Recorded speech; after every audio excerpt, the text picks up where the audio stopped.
Hello there and welcome. I am Nimo and today's folktale is about a young woman who was different and who people called cursed. Once upon a time there lived a young woman named Jerry. Jerry was a spirited and adventurous girl, always eager to explore the world around her. However, her dreams and desires often clashed with the strict tradition and customs of the village. In this particular village, women were expected to conform to a set of rules that dictated their behavior and limited their activities. Women were not allowed to do the following: 1. Swim in rivers, lakes, or the ocean. Women were not allowed to swim as this activity was only traditionally reserved for men in the village. However, Jerry did not follow this rule. From an early age, Jerry found solace in the cool waters of the ocean. She would sneak away whenever she could, diving into the sparkling currents and letting the water carry her away. Jerry's heart danced with joy as she embraced this freedom and the joy that came from breaking the rules. The second thing that women were not allowed to do was to climb the coconut trees. Climbing trees was an activity that was reserved for men in the village. However, Jerry would climb the coconut trees and draw coconut fruits for the children to eat. Women who saw her climbing these trees said that she was cursed and a disgrace, and they swore that they will never allow their sons bring a woman like Jerry to become their bride. Because what will be the need of their sons bringing a fellow man into the compound? The other thing that women were not allowed to do is to learn the art of drumming. The rhythmic beats of the village drums were traditionally played only by men during important ceremonies and celebration. Jerry, however, was captivated by the enchanting melodies and the power they held.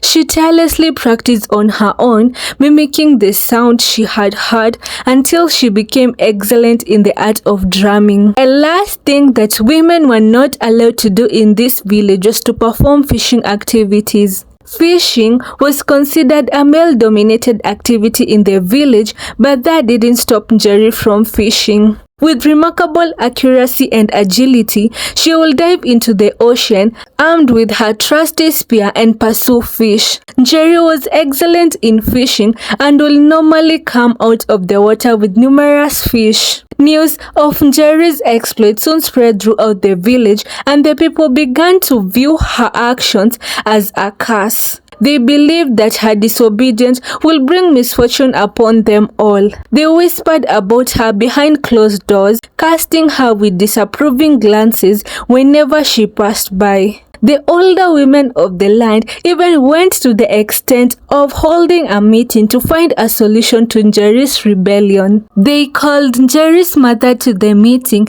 believing that it was time for her to intervene and put an end to her daughter's perceived rebellion. "You must talk to your daughter," one of the women demanded, her voice filled with authority. "She challenges our customs and disregards our tradition by engaging in activities only men should do. No, in fact, she should be punished severely for her to understand the consequences of her action." Another woman interjected, her voice filled with a mix of disappointment and anger. Jerry's mother refused to accept that her daughter be punished, and she explained to them that her daughter's action only came from a place of love of nature and the desire to explore the world. The women, angry at Jerry's mother, chased her out of the meeting and banned her from attending any of their meetings. From that day, Jerry and her mother were viewed as a disgrace, and no one came near them or talked to them. One day, the men of the village had gone off to war, leaving the women and the children behind. Jerry, diligently carrying out her daily chores, was suddenly interrupted by the urgent cries for help. The women of the village had gathered near the ocean, panic written all over their faces as they watched a young child being swept away by a powerful current. Desperation filled the air as they realized that none of them possessed the ability to swim. It was in the moment of chaos that their eyes turned to Jerry, the only one who could potentially save the child from a tragic fate. Without hesitation, Jerry dropped everything she was doing and rushed to the ocean.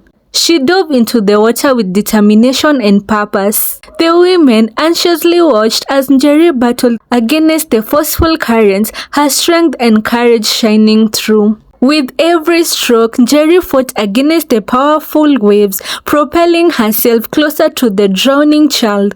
As she reached the child, she quickly wrapped her arms around the child and expertly navigated back to the safety of the shore. The women were relieved when Jerry emerged, both she and the child gasping for breath but alive and well. Cheers erupted and tears of gratitude streamed down the women's faces. The women realized that the child's life had been saved by a woman who possessed a skill that society had deemed unnecessary for them. Upon returning from war, men heard of Jerry's heroic act and began to re-evaluate the limitations placed on women. Jerry's act of saving the drowning child served as a catalyst for change, highlighting the necessity of embracing and valuing the diverse talents and abilities of every individual, regardless of their gender. From that day forward, women were allowed to engage in activities that they were passionate about, and swimming skills began to be taught to both men and women within the land. So, what's the moral lesson? This folktale teaches us that we should always embrace and value the talents and abilities of every individual in the society. This folktale is also a reminder that we should always follow our hearts and our passion, regardless of the opposition that we face. Anyway guys, that was it for today's folktale, and I hope that you learned something out of it and that you enjoyed listening to today's folktale. I hope to see you guys in my next video. Kwaheri!